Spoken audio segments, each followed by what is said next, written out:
اللہ ہی اللہ کیا کرو، دکھ نہ کسی کو۔ السلام علیکم ورحمۃ اللہ وبرکاتہ۔ اعوذ باللہ من الشیطان الرجیم، بسم اللہ الرحمن الرحیم۔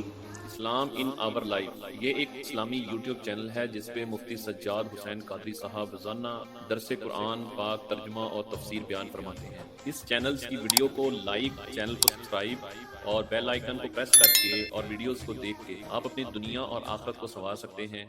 ان الذین آمنوا والذین ہادوا والصابئون والنصارى من آمن باللہ والیوم الآخر وعمل صالحا فلا خوف علیہم ولا هم یحزنون۔ پچھلی آیت کے اندر یہودیوں اور عیسائیوں کو کہا گیا تھا کہ جب تک تم تورات اور انجیل پر عمل نہیں کرو گے اس ٹائم تک تمہارے ایمان کا کوئی اعتبار نہیں کیا جائے گا، اور تم کسی چیز کی تمہاری کوئی حیثیت بھی نہیں ہے۔ یہاں پہ کوئی شخص یہ نہ سمجھے کہ یہ حکم تو صرف یہودی اور عیسائیوں کے لیے ہے، بلکہ نہیں، اس آیت کے اندر اللہ تبارک و تعالی نے پوری دنیا کے لوگوں کو یہ حکم فرمایا۔ ان الذین آمنوا، فرمایا وہ لوگ جو اوپر سے جو ایمان لائے ہیں، اور والذین ہادوا، اور وہ لوگ جو یہودی ہیں، والصابئون، اور وہ لوگ جو ستارہ پرست ہیں، یعنی ایسی قوم بھی تھی جو ستاروں کی عبادت کرتی تھی، پوجتی تھی، والنصارى، اور عیسائی، یہ سب کے سب یعنی جتنے بھی مذاہب ہیں، آج تو زیادہ ہو چکے ہیں لیکن یہ جو بڑے بڑے مذاہب تھے ان کا نام لے لیا گیا، اور جو منافقین تھے جنہوں نے اوپر سے کلمہ پڑھا تھا، جو اپنے آپ کو مسلمان سمجھتے تھے، ان سب کو یہ کہا گیا من آمن باللہ، فرمایا کہ جو شخص اللہ پر دل سے ایمان نہیں لائے گا اس وقت تک اس کا فائدہ کوئی نہیں ہوگا۔ فرمایا یہ جتنے بھی ہیں، فرمایا کہ جو ان میں سے اللہ پر ایمان لائے، والیوم الآخر، قیامت کے دن پر بھی ایمان لائے۔ حالانکہ یہودیوں کا بھی دعویٰ یہی تھا کہ ہم تو اللہ کو مانتے ہیں، عیسائیوں کا بھی دعویٰ یہی ہے کہ ہم اللہ کو مانتے ہیں، منافقین بھی تو یہی کہتے تھے ہم تو اللہ کو مانتے ہیں، لیکن اللہ تبارک و تعالی نے ارشاد فرمایا ظاہری باتیں کرنے سے فائدہ کوئی نہیں ہوگا، ہاں فائدہ تب بھی ہوگا جب دل سے رب کو مانو گے، ٹھیک ہے؟ جب تم رب کو دل سے، اللہ اور اللہ کے رسول کو جب دل سے مان لو گے، فرمایا والیوم الآخر، اور قیامت کے دن کو تم سچے دل سے مان لو، وعمل صالحا، صرف ایمان لا کے بیٹھ نہ جاؤ، ساتھ پھر نیک عمل بھی کرو۔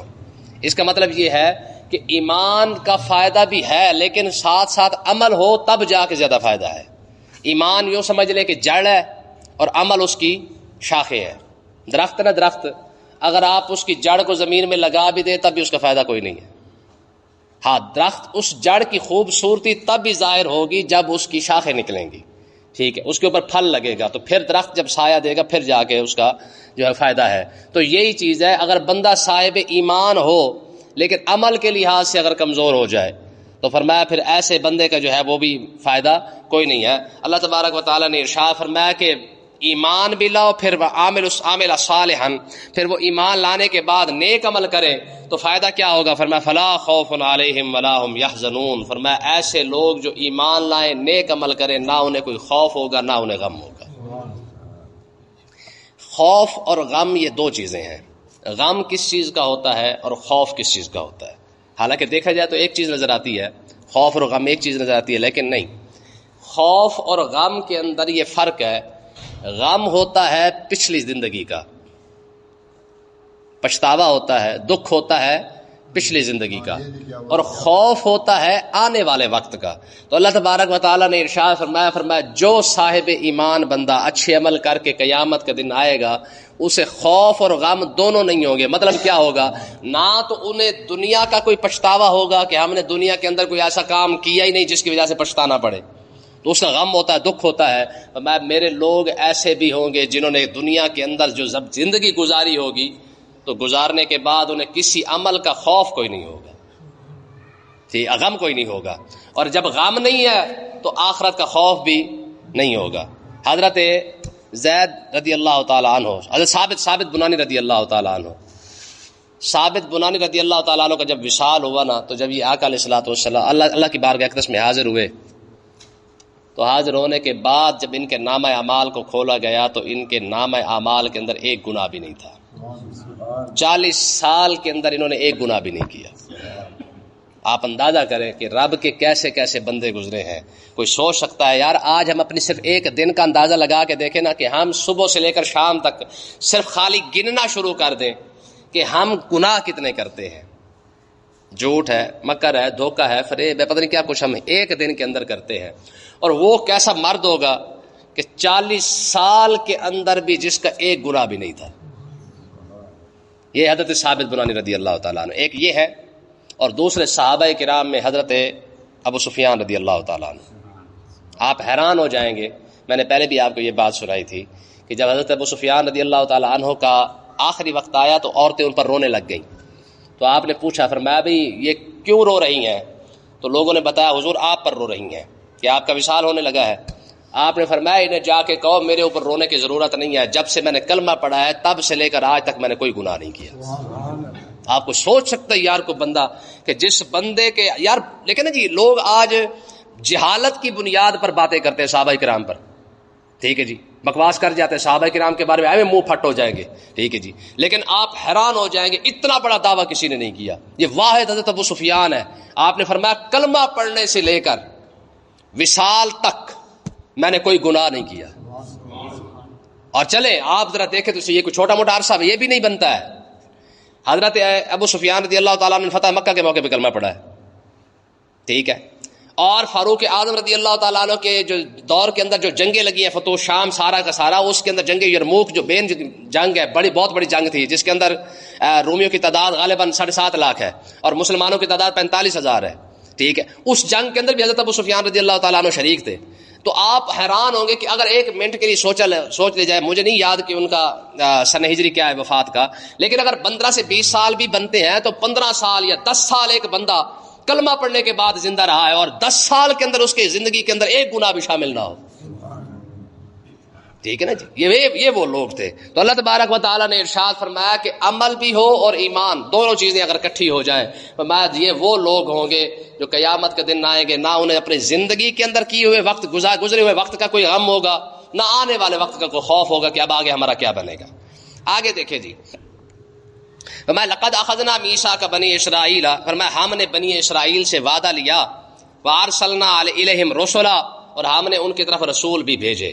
لیکن اب ہوا کیا جب ہم نے رسول ان کی طرف بھیجے؟ فرمایا کلما جاءہم، جب ان کے پاس کوئی رسول آیا، جاءہم رسول، جب ان کے پاس کوئی رسول ایسی بات لے کے آیا، بما لا تہوی انفسہم، جو ان کو پسند نہیں تھی.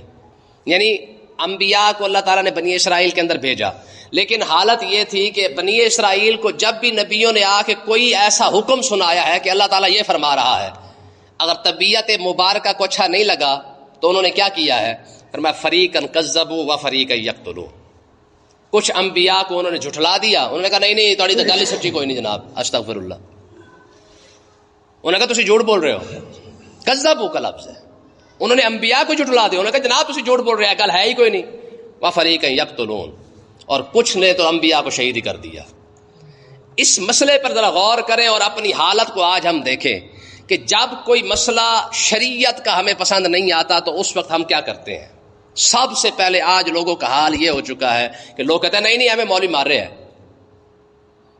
جب انبیاء کرام علیہ الصلوۃ والسلام نے آ کر لوگوں کو رب کا پیغام پہنچایا تب بھی لوگوں نے یہی جواب دیا. فریقاً کذبوا، انہوں نے کہا جناب تسی جھوٹ بول رہے ہو، اے کوئی حکم نہیں ہے، کوئی گل کرنے والی. تو آج بھی آپ جب بھی اسلام کا، شریعت کا، قرآن کا، حدیث کا کوئی بھی آپ مسئلہ لوگوں کو بتا دیں، شرط یہ ہے کہ لوگوں کو پسند نہ آئے. تو جو مسئلہ لوگوں کو پسند نہیں آئے گا اس مسئلے کو لوگ زیادہ جھٹلا دیتے ہیں، زیادہ تر جھٹلا دیتے ہیں. بس طبیعت کو اچھا لگنا چاہیے، یعنی ہم صرف اور صرف اس دین کو مانتے ہیں جو دین صرف اور صرف ہماری طبیعت کو اچھا لگے. یہ آپ دیکھیں، یہ جو امن کی باتیں کرتے ہیں نا، بجلی کے بل آئے، ہماری قوم نے کیا کیا ہے جی؟ کیوں؟ جب بات اپنی ذات پہ آئی ہے تو پھر سختی بھی یاد آ گئی ہے، ہم یہاں کر دیں گے، وہاں کر دیں گے، جو کوئی میٹر ریڈر آیا تو یہ کر دیں گے، جناب والا کوئی اگر تار کاٹنے آیا، کوئی میٹر کاٹنے آیا تو یہ ہو جائے گا. اب امن یاد کیوں نہیں آیا؟ اب بھی تو امن کرو نا، ہیں جی، اب بھی امن سے رہو. اب کیا ہوا؟ جب اپنے سر پہ پڑ جائے تو پھر سختی یاد آ جاتی ہے، اور جب اسلام کی بات آ جائے تو پھر اب دیکھ لیں. آپ جانتے ہوں گے، آپ حیران ہوں گے، یہ ابھی وہ لطیف نام ہے کرکٹر کا، کیا نام ہے اس کا، یہ نیٹ پر بھی اس کی چل رہی ہے، جاوید لطیف ہے، پتہ نہیں کیا نام ہے اس کا. اس نے کہا تھا، وہ جو فرانس کے اندر وہ جو خبیث گستاخ ہے، تو اس کرکٹر نے کہا ہے، اس نے کہا کہ جی جو بندہ بھی اس کو مارے گا میرے پاس 30 لاکھ روپیہ، میں 30 لاکھ دینے کے لیے تیار ہوں. جی لیکن جی دین کا مسئلہ سمجھ آ جائے تو پھر کرکٹر کو بھی آ جاتا ہے، نہ سمجھ آئے تو پیر صاحب کو بھی نہ بیان. ٹھیک ہے جی، ہمارے پیر آج بھی حلوہ کھانے اور چندہ کھانے کے لیے بیٹھے ہوئے ہیں. عمر لطیف نام ہے میرے خیال ہے. اس نے کہا جی میرے پاس 30 لاکھ روپیہ ہے، جو بندہ بھی اس گیرٹ میرٹ جو ہے اس کو جو بھی مارے گا 30 لاکھ روپیہ میرے پاس ہے، میں یہ بھی دینے کے لیے تیار ہوں، اگر میرے پاس اس سے زیادہ ہوتا تو میں وہ بھی دے دیتا. ٹھیک ہے، تو آپ حیران ہوں گے، فرانس کی ان خبیثوں نے اس کو 12 سال کی قید سنائی ہے، سزا دی ہے، اور ابھی ہے پاکستان کے اندر. اور ان قریب آپ دیکھنا یہ ہمارے جو بغیرت حکمران ہیں، یہ ان قریب آپ اسے دے دیں گے. ڈالر ملنے ہیں نا، پیسہ چاہیے انہیں، یہ تو کچھ بھی دینے کے لیے تیار ہے. ٹھیک ہے، تو بہرحال اللہ تعالیٰ ان کی حفاظت فرمائے. تو دیکھیں یار یہی بڑی بات ہے کہ کم سے کم ایمان اس چیز کا نام ہے. ٹھیک ہے، اس نے کہا جناب مطلب ہے کہ جو بندہ بھی اس کا سر کاٹے گا، اس کو گردن اتارے گا، میں اسے 30 لاکھ روپے دینے کے لیے تیار ہوں. تو بہرحال تو اللہ تبارک و تعالیٰ نے یہی بات، جو فطرت یہودیوں اور عیسائیوں کی تھی وہی فطرت آج مسلمانوں کے اندر ہے. اور بخوبی ہے کہ جو مسئلہ ہمیں سمجھ آئے گا، جو مسئلہ ہمیں پسند ہوگا ہم اس کو مانتے ہیں، جو مسئلہ ہمیں پسند نہیں ہوتا وہ ہم نہیں مانتے. آپ دیکھیں یار، سامنے نبی کھڑا ہو اور نبی کھڑا ہو کے کہہ رہا ہو کہ یہ رب نے حکم دیا، قوم کہ جی آپ جھوٹ بول رہے ہیں. یہ ہوتے طبیعت. دیکھیں جی اکثر میں آپ کو بتاتا ہوں، شعیب علیہ السلام نے کیا کہا تھا، اتنا ہی کہا نا، اوفوا الکیل والمیزان بالقسط، انصاف کے ساتھ تم تولا کرو. تو قوم نے کہا قالوا یا شعیب ما نفقہ کثیرا مما تقول. انہوں نے کہا اللہ یہ کیوں جا گلا کرتے ہو، سمجھ ہی نہیں تھوڑی گل. ما نفقہ کثیرا مما تقول. انہوں نے کہا شعیب ہمیں آپ کی بات سمجھ ہی نہیں آتی ہے. حالانکہ شعیب علیہ السلام کو چھوٹا موٹا نبی نہیں ہے، یہ موسیٰ علیہ السلام کا سسر بھی ہے اور خطیب الانبیاء بھی ہے. ٹھیک ہے، قوم اپنی طبیعت پہ آ جائے، جب اپنے پیٹ کی بات ہے تو سامنے نبی بھی کھڑا ہو تو قوم پھر بھی نہیں مانتی ہے. کتنے نبیوں کو شہید کیا، فریقاً کذبوا و فریقاً یقتلون، یہ قرآن ہے. میں کچھ لوگوں نے انبیاء کو شہید کر دیا اور کچھ نے کیا کیا، زیادہ کوئی جنہوں نے شہید نہیں بھی کیا، عیسائیوں نے شہید نہیں کیا، یہودیوں نے شہید کیا ہے. تو عیسائیوں نے کیا کیا، انہوں نے جناب اعلیٰ جو بھی بات آئی انہوں نے کہا، جب طبیعت کے خلاف تھی تو انہوں نے کہا نہیں یہ بات رب کی ہے ہی نہیں. اور آج آپ یہ دیکھ لیں، جب بھی آپ کوئی مسئلہ بیان کر کے دیکھیں، جب لوگ پہلے اپنے دماغ سے مطابق سوچتے ہیں، کہتے ہیں ہاں یہ بات ٹھیک ہے، اس میں فائدہ ہے، تو کیا کرتے ہیں، کہتے ہیں ہاں مولوی صاحب نے کمال کرتے بھی حق بیان کیتا ہے. اور وہی مولوی صاحب اگر کہہ دے کہ جناب اللہ سود کھانا حرام ہے، ظالم کو ووٹ دینا حرام ہے، کہ اللہ سیاست شروع کر دیتی. اب بتائیں یار، ایک عالم دین جب کل خانی ثابت کر رہا ہے تب تو اچھا لگ رہا ہے، ایک عالم دین جب میلاد ثابت کر رہا ہے تب بھی اچھا لگ رہا ہے، جب وہی عالم دین یہ کہتا ہے کہ ان ظالموں کو ووٹ نہ دو تب وہ اچھا کیوں نہیں لگتا؟ تو اس کا مطلب یہ ہے کہ ہم اپنی طبیعت کے مطابق شریعت کو مانتے ہیں. صحابہ کی یہ شان ہے، واحد صحابہ کرام کی شان ہے کہ انہوں نے ہمیشہ اپنے آپ کو شریعت کے مطابق چلایا ہے. ہم اپنے آپ کو طبیعت کے مطابق چلاتے ہیں، ہم چاہتے ہیں کہ شریعت ہماری طبیعت کے مطابق ہو، لیکن صحابہ کرام نے کیا کہا جناب اعلیٰ، جب انہوں نے اپنی طبیعت کو شریعت کے مطابق رکھا ہے. آپ حیران ہوں گے یار، آقا علیہ الصلوۃ والسلام گزر رہے ہیں، حضور نے ایک مکان دیکھا، ڈبل سٹوری تھا. تو آقا علیہ السلام نے ارشاد فرمایا یہ کس کا ہے؟ عرض کی کہ حضور فلاں کا ہے. صحابی رسول تھے. حضور کوئی بات نہیں کی، آقا علیہ السلام نے خاموشی کے ساتھ حضور گزر گئے. بعد میں وہ صحابی رسول جب آئے نا تو لوگوں نے ان کو بتایا کہ آقا علیہ الصلوۃ والسلام نے نا تیرے مکان کو دیکھا ہے، اور دیکھ کر حضور نے کوئی بات نہیں کی ہے، بس خاموشی کے ساتھ گزر گئے ہیں. انہوں نے مکان ہٹا دیا. کیا کیا؟ مکان ہی گرا دیا سارا. آقا علیہ السلام کی بارگاہ تسبیح حاضر عرض کی یا رسول اللہ میں نے مکان گرا دیا. حضور نے فرمایا میں نے تو کوئی بات نہیں کی تھی. عرض کی یا رسول اللہ مجھے نظر آ گیا تھا، آپ کی خاموشی بتا رہی تھی کہ آپ کو یہ پسند نہیں آیا ہے. ٹھیک ہے نا جی، کوئی سوچ سکتا ہے. یہ ان لوگوں کی طبیعت تھی، سمجھ آئی نا. اور انہوں نے اپنی طبیعت کو شریعت کے مطابق رکھا تھا. تو اس لیے یاد رکھیں قرآن مجید کی جو فیصلہ نا قرآن کا، فرمایا ما کان للمؤمن ولا مؤمنۃ اذا قضى الله ورسوله امرا ان يكون لهم الخيار. میں مومن بندہ ہے ہی وہی جو اللہ اور اللہ کے رسول کے حکم کا پابند ہو. ٹھیک ہے جی، بندہ زبان سے کہ جی میں تو عاشق رسول ہوں، میں تو مانتا ہوں، سارا کچھ مانتا ہوں، تو پھر اگر تو مانتا ہے تو سود چھوڑتا کیوں نہیں؟ دیکھو جی یہ کون سا بیٹا ہے جو باپ کی مانتا ہی نہیں ہے؟ کہتا جی ابا جی ویسے تو آپ پر جان قربان ہے، ابا جی آپ بڑے قابل احترام ہیں، پر رولا یہ ہے کہ میں نے آپ کی کوئی بات ماننی۔ اور یہی سیم حال آج اس امت کا ہو چکا ہے، نبی پر جان قربان کرنے کے لیے تیار ہے پر نبی کی بات ماننے کے لیے تیار نہیں ہے۔ آپ دیکھ لیں پوری امت مصطفیٰ، آپ کسی کو کہنا یار اپنے نبی پر مرے گا، لے جناب کپڑوں سے باہر ہو جائے گا، لے جی اب ہی مار، ہوگا کہ نہیں ہوگا؟ اسے کہنا چل تیرے نبی نے کہا تو یار نماز ہی پڑھ لے، تب کپڑے خراب ہو جاتے ہیں۔ یہ کیسی محبت ہے یار؟ کوئی سمجھ آتی ہے یہ محبت؟ ٹھیک، آگے دیکھیں جی، وَحَاسِبُوا أَلَّا تَكُونَ فِتْنَةً، اوئے ہوئے ہوئے ہوئے، یہ لفظ غور کریں، فرمایا کہ یہ یہودی اتنا سب کچھ کر کے یہ کیا سمجھتے ہیں؟ وَحَاسِبُوا، ابھی بھی یہ سمجھتے ہیں اللہ تکون فتنہ، انہیں سزا نہیں دی جائے گی، اور انہوں نے انبیاء کو شہید کر ڈالا۔ یار کتنے شفاق لوگ تھے یہ یہودی، آپ حیران ہوں گے، میں نے آپ کو بتایا تھا کہ ایک ایک دن کے اندر انہوں نے 100 انبیاء کو شہید کیا، 80 انبیاء کو شہید کیا، اور بازار کے اندر 80 انبیاء کو شہید کرنے کے بعد دکانیں بھی کھولی ہیں۔ انہیں کوئی افسوس، کوئی ملال نہیں تھا کہ ہم کیا کر رہے ہیں، ٹھیک ہے، حق بات جب کریں گے تو پھر ظاہر ہے یہ کچھ تو ہوگا، ٹھیک ہے۔ تو اللہ تبارک و تعالیٰ نے ارشاد فرمایا تم کیا سمجھتے ہو؟ وَحَاسِبُوا أَلَّا تَكُونَ فِتْنَةً، فرمایا تم یہ سمجھتے تمہیں سزا نہیں دی جائے گی، ٹھیک ہے، ہوگا یہ سزا تو تمہیں دی جائے گی۔ فَعَمُوا وَسَمُّوا ثُمَّ تَابَ اللَّهُ عَلَيْهِمْ، فرمایا کہ پھر کیا ہوا؟ فرمایا کہ وہ اندھے بھی ہو گئے اور بہرے بھی ہو گئے، ٹھیک ہے جی۔ جب بندہ حق بات نہیں سنتا نا، رب اسے سزا کیا دیتا ہے؟ تو اس کی سزا یہ ہے کہ وہ کیا ہوئے؟ اندھے بھی ہو گئے اور بہرے بھی، حالانکہ اندھے بھی نہیں ہوئے تھے، بہرے بھی نہیں ہوئے تھے، اللہ تعالیٰ نے ان کے دل کو اندھا بھی کر دیا اور بہرا بھی کر دیا، حق بات سن نہیں سکتے تھے، حق بات سمجھ نہیں سکتے تھے۔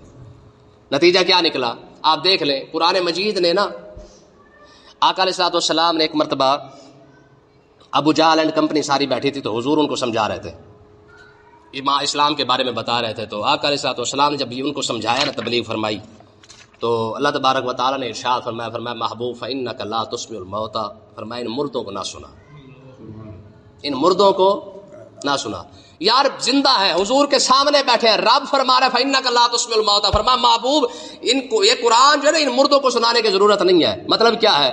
مطلب یہ ہے کہ جس کا دل اندھا ہو جائے نا، پھر وہ جتنی مرضی دور تک دیکھتا رہے، اس کے دیکھنے کا فائدہ۔ فرمایا محبوب ابو جہل اندھا ہو چکا ہے، ابو جہل بہرا ہو چکا ہے، نہ یہ حق سنے گا، نہ یہ حق سمجھے گا، نہ یہ حق دیکھے گا۔ یار اپنے ہاتھوں میں کنکریاں لے کے آئے، اسی کے ہاتھوں کے اندر کنکریاں حضور کا نام لے رہی ہو، کلمہ پڑھ رہی ہو، بندے کو پھر بھی سمجھنا ہے، کیسی بات ہے؟ سب سے بڑی بات دیکھیں یار، انہی کی ڈیمانڈ تھی بھی آپ چاند ٹکڑے کر کے دکھا دیں، حضور نے انہی کی ڈیمانڈ کو پورے کرتے ہوئے چاند کو ٹکڑے کر کے دکھا کے باقاعدہ فرمایا فلاں تو بھی دیکھ لے چاند کو، فلاں تو بھی چاند کو دیکھ لے، تو بھی چاند کو دیکھ لے، تو بھی چاند کو دیکھ لے، 2 ٹکڑے ہو چکا ہے۔ اتنی بڑی بات جن کی آنکھوں کے سامنے ہوئی، اس کے باوجود دل کیوں اندھا ہو چکا تھا؟ نہیں مانا تو پھر نہیں مانا، ٹھیک ہے۔ فرمایا ثم تاب اللہ علیہم، ایک تفسیر اس کی یہ ہے کہ جب یہودیوں نے بچڑے کی پوجا کی نا، تو اللہ تبارک و تعالیٰ نے ان کا دل ہی اندھا کر دیا۔ پھر موسیٰ علیہ الصلوۃ والسلام نے کرم فرمایا، تو جب اللہ تعالیٰ موسیٰ علیہ الصلوۃ والسلام کو بھیجا، تو پھر موسیٰ علیہ الصلوۃ والسلام کی وجہ سے اللہ تعالیٰ نے پھر ان کی توبہ قبول فرما لی۔ پھر جب اس کے بعد حضرت زکریہ اور یحییٰ علیہ الصلوۃ والسلام ہے، پھر یہ اندھے ہو گئے، انہوں نے پھر ان کو نہ مانا، ٹھیک ہے۔ تو کہنے کا مطلب اللہ تبارک و تعالیٰ نے دوبارہ فرمایا ثم فعموا وسموا، پہلے وہ اندھے ہو گئے، بہرے ہو گئے، ثم تاب اللہ علیہم، پھر اللہ تعالیٰ نے ان کی توبہ قبول فرمائی، ثم عموا وسموا، پھر دوبارہ اندھے ہو گئے، وکثیر منہم، اور ان میں سے اکثر ہیں ہی اندھے اور بہرے، واللہ بصیر بما یعملون، جو کچھ یہ کر رہے ہیں رب انہیں دیکھ رہا ہے۔ کتنی بات ہے، 2 مرتبہ فرمایا یہ اندھے بھی ہو گئے ہیں اور بہرے بھی ہو گئے ہیں۔ ایک تفسیر تو یہ ہے کہ پہلے یہ اندھے ہوئے تھے، جب انہوں نے زکریا علیہ السلام کو شہید کیا تو اللہ تعالیٰ نے ان کا دل ہی اندھا کر دیا۔ پھر جب انہوں نے پھر دوبارہ اللہ نے ان کی توبہ قبول فرمائی، پھر انہوں نے جب آقا علیہ الصلوۃ والسلام کو نہیں مانا تو پھر اللہ تعالیٰ نے ان کو مستقل ہی اندھا کر دیا۔ فرمایا ساری زندگی یہودی پڑھتے ضرور رہیں گے، سارا کچھ کرتے رہیں گے، لیکن ان کا دل کبھی بھی آقا علیہ الصلوۃ والسلام کی طرف مائل نہیں ہوگا۔ اللہ تعالیٰ سمجھنے کی توفیق عطا فرمائے۔